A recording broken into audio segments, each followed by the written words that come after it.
Okay, Carrie Cotterman, we're going to talk social media marketing tips. So let's, I love social media marketing tips. yeah. So let's talk about you for a little bit, Okay. right? Um, Tell us about yourself for a little bit.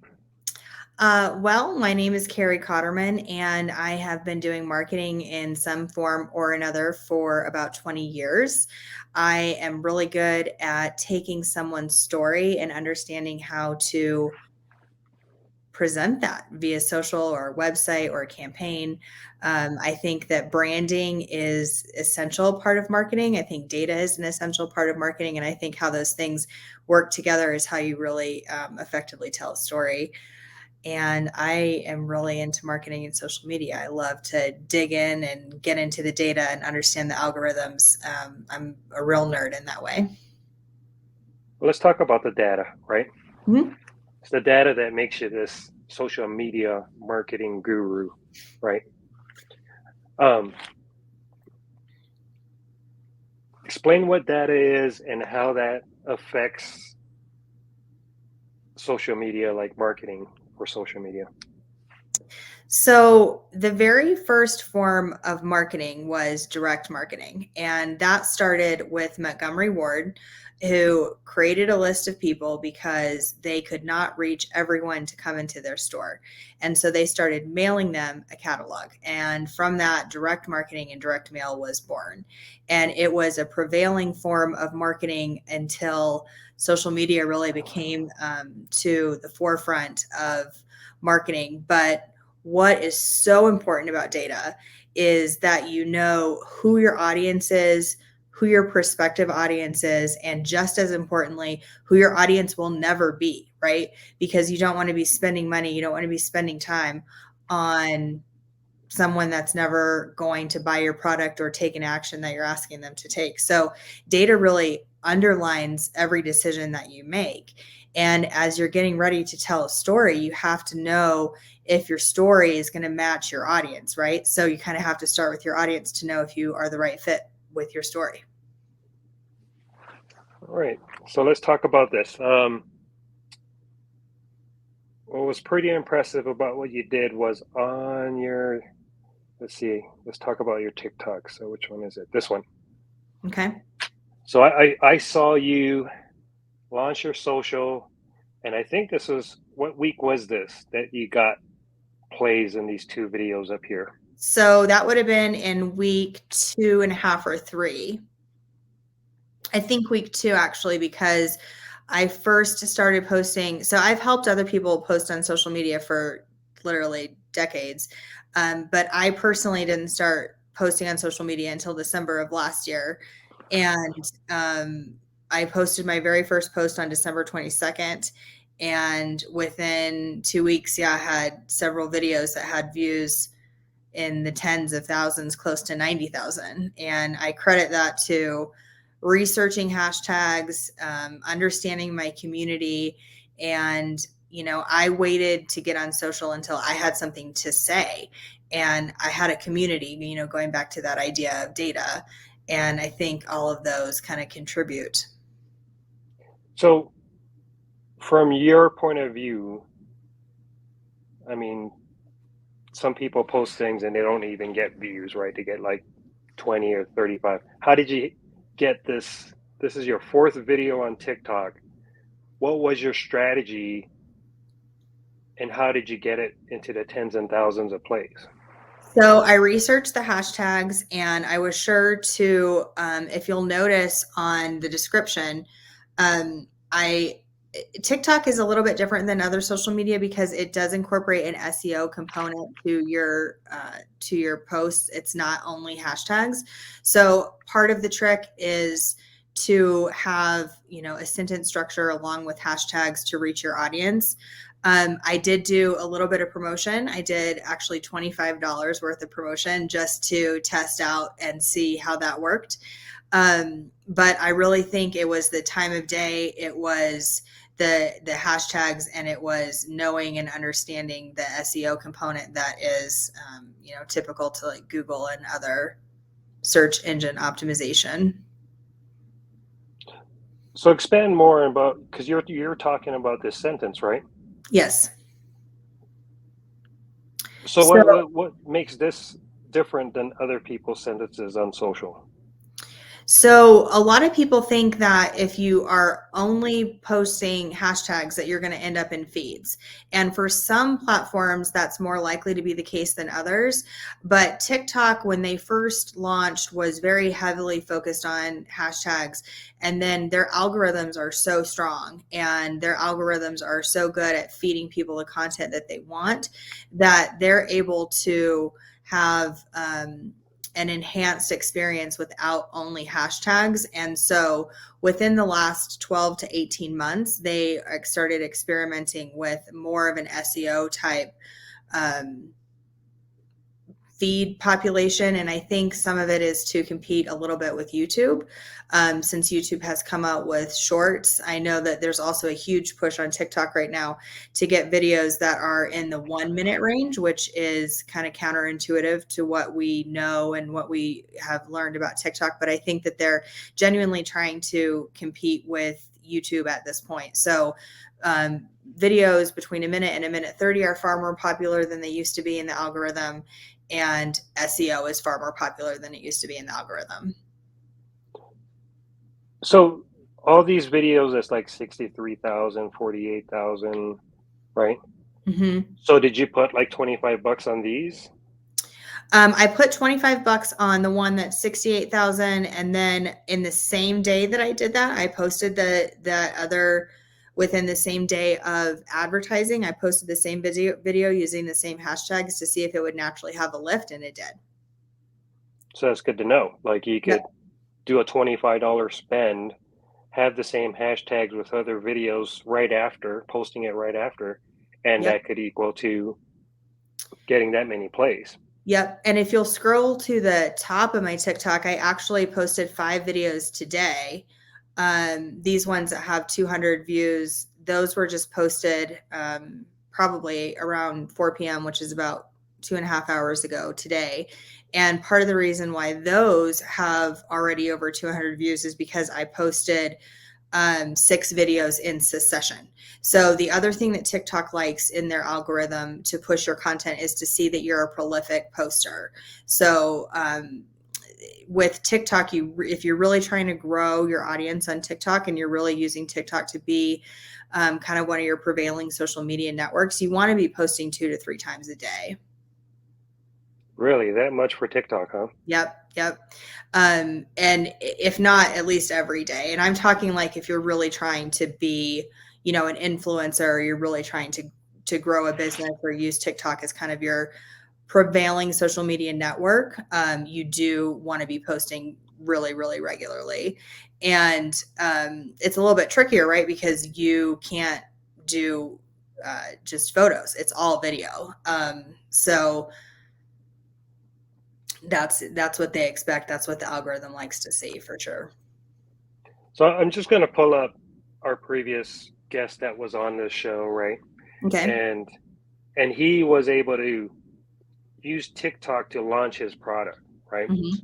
So you can see he got 16.3 million on his first video. Wait, yeah, 16.3 million and then 1.6 million. So let's look at this, right? Hmm. And maybe you can help me decipher, like, why do you think he got so much, like, why did it go viral for him, do you think? So are these posted every day in succession? Like one every day? So this one was January 26th, right? And then this one was on the 30th, right? So it looked like he was posting things maybe every 2 to 3 days, right? Hmm. The other thing that TikTok really likes is trending audio. ByteDance is the company that originally owned TikTok. And part of the reason why TikTok was able to grow as rapidly as it did is because they have exclusive licensing to a lot of music, right? So, in addition to video trends, TikTok is really driven by audio trends. And so, if you'll pull up that video again, This one. either one, I think, Oh, so like this song right yeah, here. So hold up, that wait a song, minute, right? exactly. Probably was a popular push at the time. And Yes. then he put the right tags. He was pretty short and sweet, like scared of spiders. Probably that was probably a trend too, right? Yep. And the other thing that is a TikTok hack is to put hashtag FYP in your posts. And that means for your profile. And that algorithm is an algorithm that hashtag is associated with an algorithm that puts content in people's feeds. So I think it's a combination of, I think, really the song, the propensity Yeah. of posting, and the consistency, right? Because once you've watched one video like this, TikTok is going to think that you want to watch all of them. So the fact that these are all very similar, he already has his audience. He just gets to go back to it, right? So the one thing he should have done, so I see the song, right? See the Mm-hmm. FYP. He got Mm-hmm. all these pretty good like bug catching, bug catcher, right? Because that's his product. Well, Mm-hmm. he should have duplicated these hashtags on the second one, right? Because he Yep. didn't. He only did FYP. Yep. So if he would have, so understanding what you did, if he would have used the same hashtags as this $16 million play one, right? Mm-hmm. Then it would have kind of converted over to this one, right? Probably. Yep. Most And likely. then let's see his third one. Yeah, so if he would have just been, he was a little bit more consistent here, right? But I think he was kind of a little bit not too sure of the description. I mean, what do you think of that one? Um, it doesn't really check the ticker for SEO. The other thing about this is that consider the date. It's sorry, I was thinking, I thought for a second that said 12/31. Yeah, the description is longer, but it's not really SEO driven. And what we know about SEO is that it's very short, brief, concise, topical words, and that description isn't really. Oh, look at this one. Okay, look, this one's 69.2 million plays, right? So see, he kind of duplicated Mm-hmm. the hashtags from the first video, Yep. right? And then probably another song that was popular at the time. Yep. That was a very popular song for a while. Yeah, this is exactly his hashtags from his first post, right? His Mm-hmm. first post got it moving, right? And if he would have just followed through with the same hashtags, I think all these would have been in the millions, like this one and this one. Mm-hmm. I And mean, do you look. know if he did anything to promote these posts? No, for TikTok, he was not promoting anything. It was just all organic, right? So he went after it. I mean, as you can see a little bit, he starts dropping down, right? Mm-hmm. So he finally gets another couple million ones here, here. I bet you, nope, different hashtag, right? But I bet you it's about a lot of it was the music choices too, like you said, right? Yep, the music choices, and then you'll see how he started to add text over the videos. So that's also become a popular trend to have text over your video, whether it's the lyrics to a song or it's just bite-sized information about what you're doing, because not everybody listens to the videos that they're watching. So I also think he got an uptick from following that trend. Right. As you can see all here. So anyway, we just wanted to explore that a little bit because I do think even Justin, who's Couplebug, right? He could probably use duplicating the same success by hearing your analysis of what he did at the beginning here, right? And the other thing that's new, not new, but that TikTok's really pushing is the go live feature. So if I were that gentleman, I would be going live also, because you get a lot of new engagement. And TikTok recently changed it that you have to have at least 1,000 followers in order to go live. But it's kind of competing with Twitch in that way, where people just sit and they're playing games or they're like just doing their normal life going live on TikTok, and it's become a really popular thing. So now let's go on to Instagram. Okay. So I saw you launch your Instagram, and I think you got in less than 30 days over 10,000 followers. Is that correct? Yeah, pretty, yes. Yeah. So a lot of people are on Instagram. How did you get in less than 30 days over 10,000 followers? So I think a few things. One goes back to what I said earlier about branding. So I, as you know, because we're friends and you were kind of around and saw this process, since I had never really posted on social and I wasn't really on the internet. I mean, I was 39 years old and kind of had this clean slate, right? So the branding exercises that I would do with my clients, I was doing with myself. And the best thing that you can do when you're branding anything, whether it's yourself or a client or a product or anything, is to go to its most authentic self. And so I thought about the things that made me very authentic, and they were fashion. You know, I grew up making clothes and designing clothes, and it I derive a lot of power from fashion. When I was going through chemo and things like that, it made me feel good. It made me feel empowered, and it told the world that I was okay. And so I kind of started with that, and went on to all the influencers, saw the hashtags that they were using, use those. Did a lot of grassroots work on Instagram where I would follow people and message them, and I would go and look and see who they were following and follow them so that they would follow me back.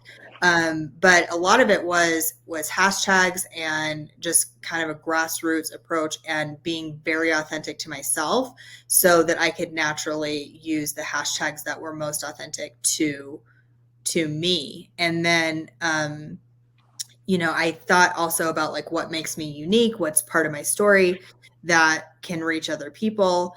And, I am a breast cancer survivor. And when I was getting ready to go through chemo, I got my own eyes tattooed on the back of my head. So I did a lot of videos and leveraged a lot in the tattoo world and the tattoo hashtags, because tattoo artists are some of the most prolific social media users because that's how they promote their artwork.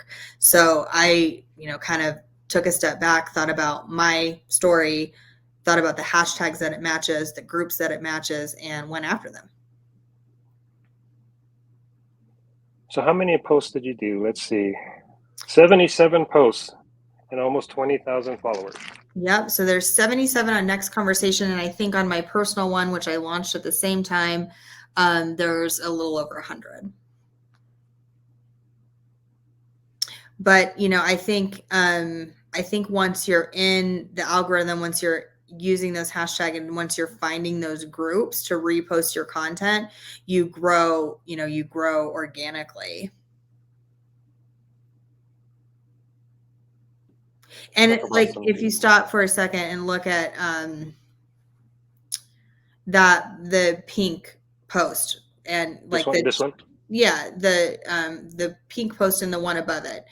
Those are both posts that came through my feed that were posted by people who have a large following that I liked, that I felt was authentic to the Next Conversation brand.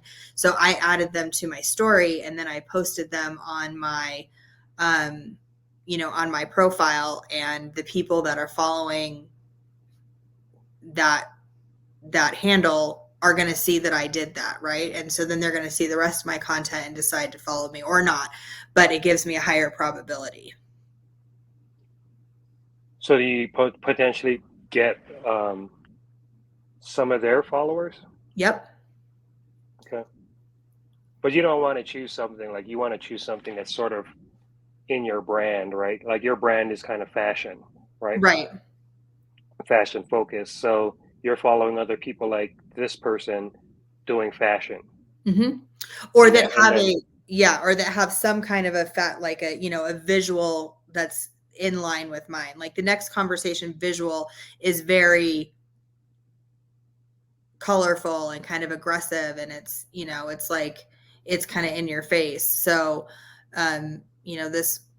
that post to me was very authentic. And then this is a graphic designer who I just think is really talented and has quite a few followers, and she posts something every day, and a lot of them kind of have a next conversation vibe, in my opinion. So I like to promote her stuff too. Yeah, I was gonna say that. It's like you guys are both kind of like designing souls, right? Yeah. Very similar. Yep.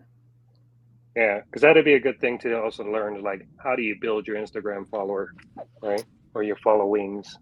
So it does take work. Like it I spend about in the beginning, I spent about 2 hours a day researching who to follow, going and following them.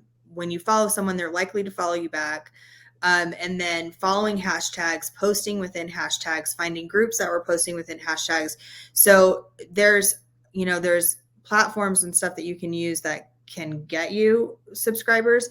But if you're not at least doing some of that organic work, they're all going to be bots. So there's no way for you on Instagram to find out how well your post is doing. So I can in my account. Yep. So if you're posting, like I can see the analytics on my, like when I'm logged into my platform. I kind of think that popularity metrics like the like button and things lead to some kind of unhealthy behaviors for people. So I personally choose to remove them from my posts.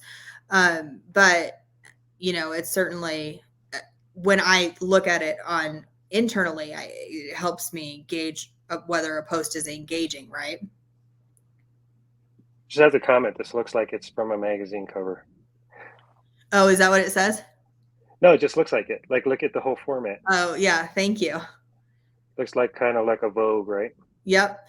Yeah, I was thinking that when I did it.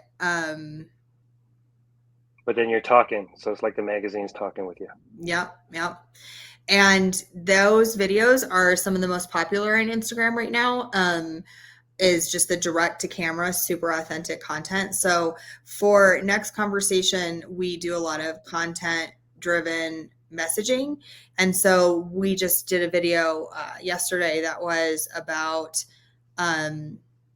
not kind of being afraid of the unknown and just kind of jumping into it. So if you look at my Instagram, you'll see that I strategically have an image. If you scroll down just a tiny bit, there's the image, the next conversation image with the Barbie dolls. Right, this one? Is an image that says don't get boxed in, right? And the video is about not getting boxed in. And then we have a produced video, which is below it. And then I have the direct to camera, all talking about the same topic in the video that we released. Right, so you went video first, right? Mm-hmm. And then you went here first, and then next, right? Yep. And then the first one I did was the produced video, which is right below that one. This one here? Yeah. So this is like a short, right? It's like 30 seconds. It's what I call a produced video because it's not someone talking. It's music, and we're like using things that are effective, which is to have your text written over it. We're using reels. We're using a lot of kind of layered content, which is really popular right now in these. But in order to kind of reach the broadest audience, we do all three. Got it. All right, so we're going to move on and talk about KCNX and your recent accomplishments, right? Okay. So the big one, I think we kind of covered. Well, no, let's talk about this one, right? So is that, which nonprofit, is that your next conversation? Yes. Yep. That's next. Yep. Okay. But then let's talk about this one. Yeah. So you secured 140,000 YouTube views in 4 videos in a 5-day $1,000 budget run. Yes. What was the philosophy behind that in order for you to get this amount of plays on YouTube? So this was a very data-driven strategy. This was for a city council election. So I was targeted down to the zip code on YouTube and very refined in the interests that I chose for people to have. They were all related to the news. And in tandem, when we were doing this, we were also doing IP targeting, which I think did a lot to lift the YouTube views. But I mean, I've done stuff to promote on YouTube and, I'll post it and instantly get a couple thousand views, but I was shocked at this 140,000. It was very tailored, very, very structured, very detailed. But 140,000 views in 5 days is kind of crazy. And the thing that was even more impressive about this is that the view rates for the entire videos were over 97%. So 97% of the video was being viewed in its entirety. I posted 5 shorts in 2 days to kind of help trick the shorts algorithm, and all the videos were under 20 seconds.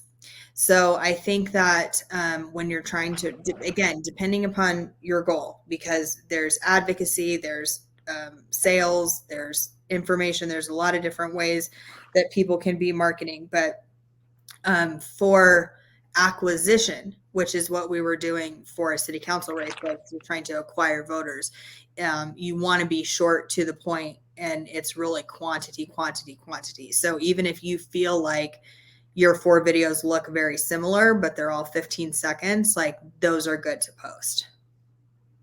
So the city council member won, right? The person won the council seat, right? Yes. And did you guys do radio and TV? Nope.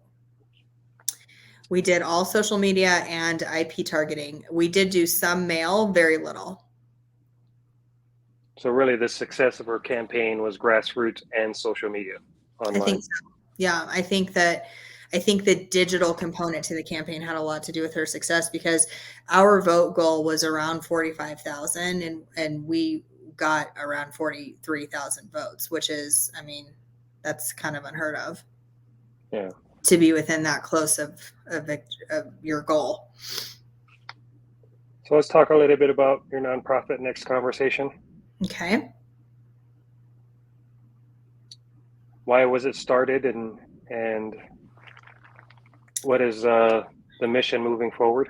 Yeah. So as I mentioned, I'm a breast cancer survivor. And when I was diagnosed, I was running a tech company, and we were on the verge of seeking investment and strategic partners. And I never felt really like scared when I was diagnosed, because I knew right away that there was a plan, and a lot of money and attention and resources had been put into, knowing how to cure me. And I just kind of had to show up. But I wanted to know how did I go about this process without it completely derailing my life, and in particular my career, right? Because that's something that's very important to me, that I've worked very hard my whole life to build.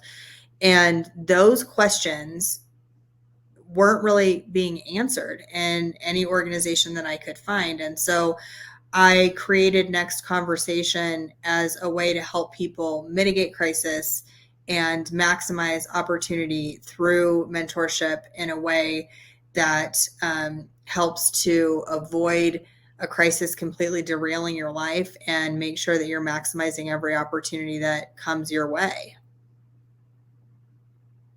Well, cool. And there's a donation page, right? Yes, people can definitely donate. We received our 501c3 status in record time. So any donation or support that people give is 100% tax deductible. And if you are really into the Next Conversation logo, or we also have merchandise like shirts and hoodies and things like that you can buy as well. And you can also sign up to be a mentor. So there's the merch, right? Yep. And just from a marketing standpoint, to talk about this website also, we have a mentorship program. And one thing that I like to say about our mentorship program is that we make it easy. This is a very content-driven, advice-generating nonprofit. And so if someone has 1 hour to give, I'll take an hour to hear their story and get their advice, and then, post that on our social media and post it on our website. But there's a couple things about this website that make it really easy to manage. One of them is on the home screen. And from a marketing standpoint, I would recommend that everybody do this. If you scroll down, my home screen is always being refreshed without me doing anything to it, because I have my Instagram and my TikTok linked to the homepage. So every time I post something on Instagram, it shows up on the home screen. Same with TikTok. So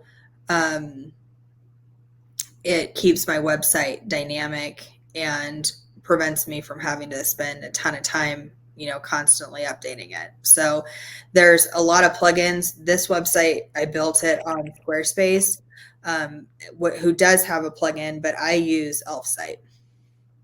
Got it. So now we're going to move on to KCNX. Okay, totally different.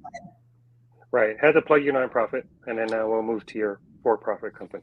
Okay, right? Well, I appreciate that. Yeah, and sorry we went back and forth, but... Oh, it's all good. Yeah. So let's talk about what you offer, right? Yeah. So I guess instead of looking at this, let's just go to your work.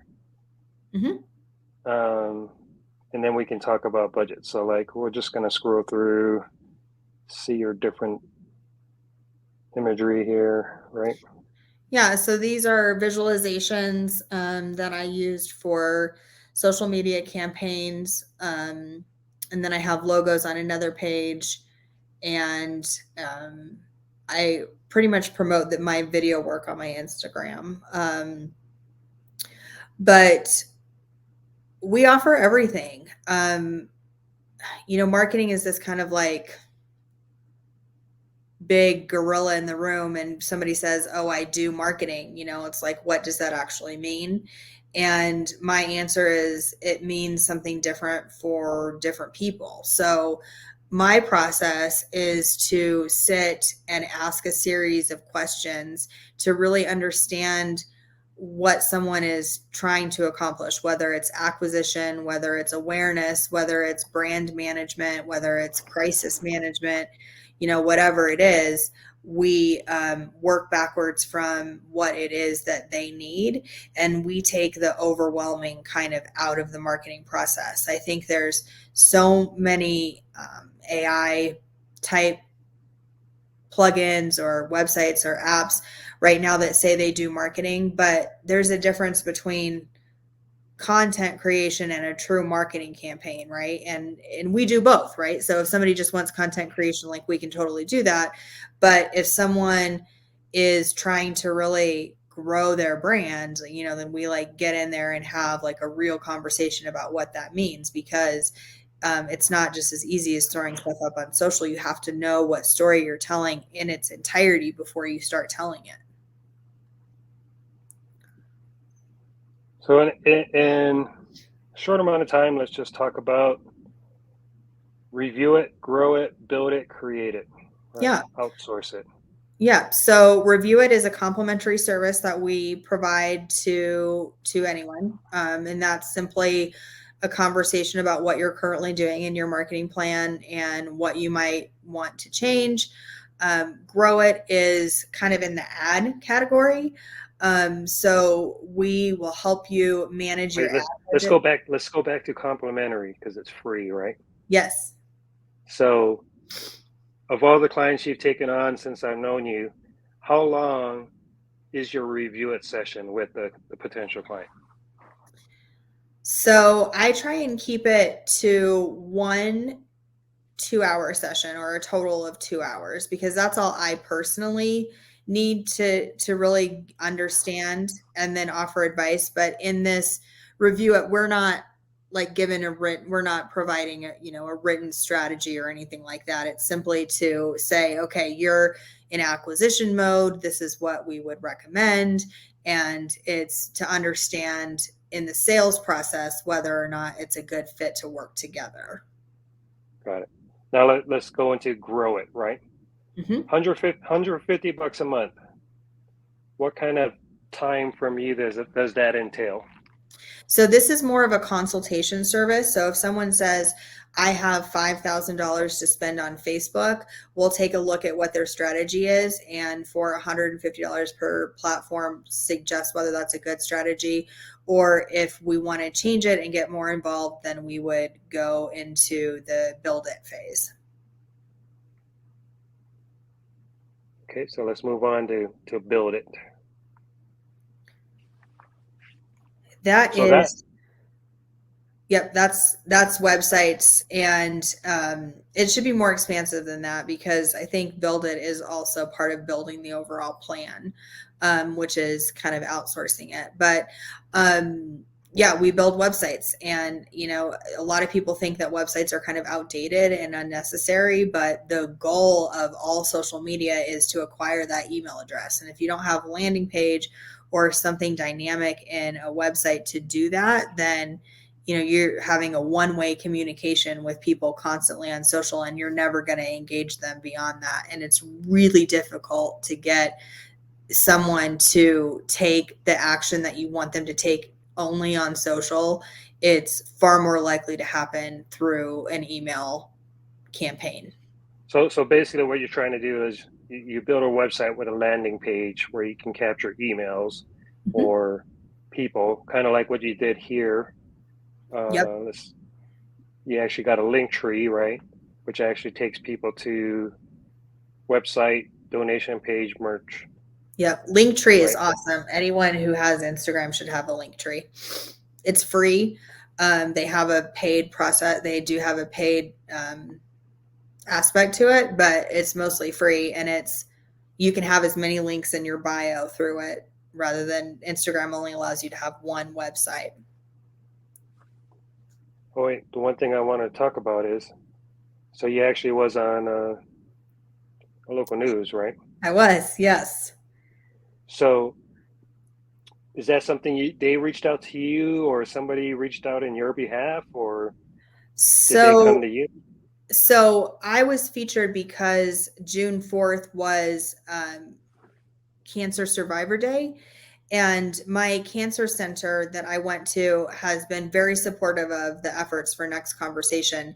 And they actually reached out on my behalf to tell them my story. I had a kind of a different approach to cancer. I shaved my head and did mullets and had eyes tattooed on the back of my head. And I just kind of put a gladiator mentality on and championed through it. And people think that that's really motivating. So they helped to use their contacts to get my story told, which was amazing. Got it. Well, that was cool. Had to plug it since I saw it on your link tree. Yeah. Okay, let's continue. Let's continue with Create It, right? Yeah. So this is like the biggest part of marketing right now, is the visual element in videos. Whether they're reels or long form videos, I think there's been this huge push to get videos anywhere to 5 to 20 seconds, with TikTok changing their push to get more videos that are around 1 minute. I think you're going to see some transitioning into more substantive videos than has been kind of the prevailing trend. But you have to have kind of all of it in order to really move the algorithm. So I mentioned that you need to be posting 2 to 3 times a day on TikTok. It's 4 to 5 times a week on Instagram, and about the same on YouTube. So we help turn that content out. So what's the difference between Create It and outsource it? So Create It is an individual project, an individual video project, and outsource it is a real partnership of, like, we want you to be, basically our fractional chief marketing officer, where we come in and really run the entire marketing operation. And depending upon the size and scale, that can, go upwards of from $1,000 per month. But that's if you don't have the resources to hire someone full-time in-house, and the health insurance and the other things that you you have to absorb when bringing on an employee, you can partner with KCNX and we'll handle everything for you. Cool. So they would pretty much have this, you'll manage their social media, their marketing, and then does this include, hold on, yeah, includes content of what you've been doing on your social, right? Mm-hmm. And then these are kind of like standalone but high-end kind of videos. Yes. Right? Yep. And because this one still includes some videos, but it's not highly produced as these, right? Right. Got it. Just wanted to be clear on that. Yep. Okay, so the other thing, because we're going to start wrapping up, right, is you want to talk about who you're doing work with, the musical group? Oh, sure.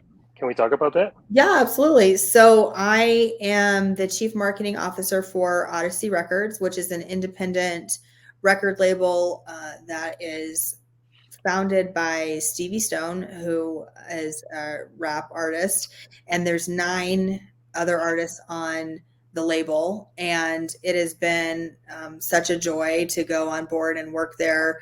My role is to market the label, but you can't market the label without marketing the artist. So I do a lot of brand management and messaging and content creation and just kind of understanding what is the story beyond just the music. Because again, going back to social, people want to know you, they want to understand your brand, they want to feel like they have an insight into your life. And you do that through social. So we're having the same conversations that we're having between you and I, we have with the artists. Like, you guys need to get 2 to 3 posts up a day. You need to get 3 to 4 posts up a week. And, helping them to do that and just kind of build out their brands and understand that the authenticity is really what drives a lot of this stuff. And one thing I would say about that is, you may think that something you do on a day-to-day basis isn't interesting or isn't motivating, but it likely is, right? And it's just kind of a matter of how you present it. So you don't want to do a direct-to-camera video about your love for cooking that goes on for 2 minutes, but you might want to do a 15-second video about your love for cooking while you're cooking something and show, a skill, how to chop something or something like that. So really engaging their everyday lives into their promotion of their music is a big part of what I'm doing. Have you done postings for them on their Instagram? Oh yeah, I've done a ton of content. Okay, where should I go? So go to Stevie Stone's Instagram. I think you were just there. Okay. So that first video I did. This one? Yep. And it had a pretty good reach. He sent me the analytics for it. And this is a good example of cross promotion of hashtags, because Stevie is entering into the metaverse with some of his content, right? And so you'll see on the hashtags that we incorporate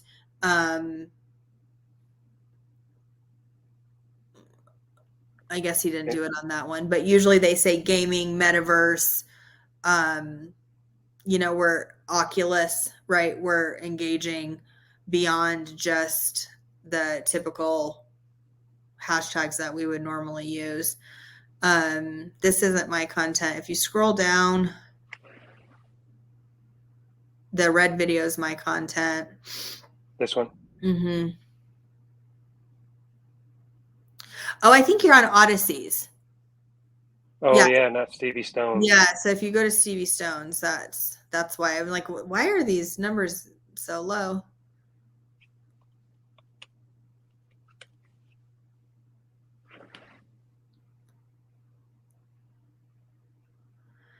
Yeah, so you'll see that we have gaming, meta, crypto, Oculus, AI, right, NFT, Oculus, right? And this video has over 1,000 likes, and it was just posted today or yesterday. a lot of this content is mine. And so I think, can you show the videos with audio? I think so. I was just going to show you one that's kind of a good example of kind of a. Okay, were you able to hear that? No.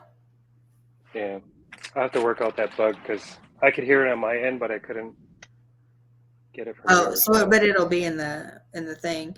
I was just going to show you, if you scroll down to another video. So if you'll close this one out. Okay, which one? Scroll down. That one right there where he looks like he's about ready to clap. This one? Mm-hmm. Okay. Is kind of a funny behind the scenes type thing, but you'll notice that I put the film effect over it in order to be more appealing to the algorithm in the reel. But we use the hashtags at the end. But I mean, this is literally primarily them roaring like lions, right? So it's just goes. Now, what do you mean? You said you overlaid it with some things for the algorithm. So the reels right now are really liking, the algorithm for reels are really liking layered content. So like the video just as a standalone video versus what it likes is how there's like a film effect over it, right? So it's like layered in your design work rather than just posting the video. I have the language on there, I have the film effect, and we have the ending, and then we use all the hashtags. Got it. So like that's what you did here. You layered it up on this video. Yep. In order to, so you got like the lion and him and Yep. you're just working it because you understand that the algorithm is looking for layered videos and trying to push that first, right? Yep. Okay. And so even if it's not layered, I'll have an effect on it, on almost all the videos, especially in the beginning.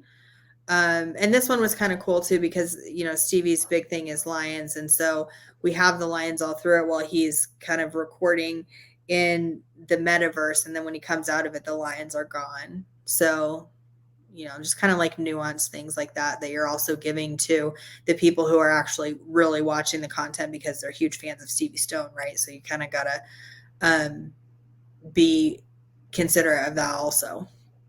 Right. Okay, Carrie. Any last words you got? No, thank you so much for having me on and plugging my website and my nonprofit and being on the news and everything else. I really appreciate it and appreciate your friendship. And this was fun. That sounds good. So just hang tight because I'm going to roll a couple of things and before I stop recording, okay? Okay. Thanks again, Carrie, for being on. Thank you for having me.